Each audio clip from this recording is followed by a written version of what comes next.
আসসালামু আলাইকুম। আমি আজকে দেখাবো কিভাবে মিষ্টি কুমড়ার ভাজি করতে হয়। তার জন্য আমি প্রথমে মিষ্টি কুমড়াগুলোকে কেটে ধুয়ে নিয়েছি।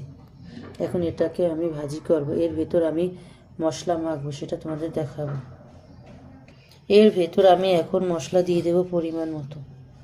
এখন এগুলোকে ভালো করে মেখে নেব। ভালো করে আমি মশলা মেখে নিয়েছি। এখন এটাকে ম্যারিনেট করে নিয়েছি 10 মিনিট। এখন এটাকে গরম তেলে ভেজে নেব।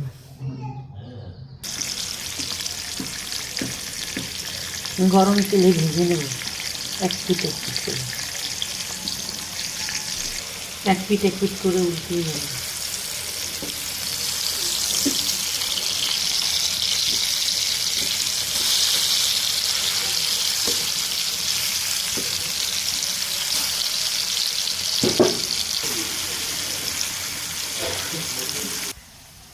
আমার কুমড়ার ভাজি রান্না শেষ।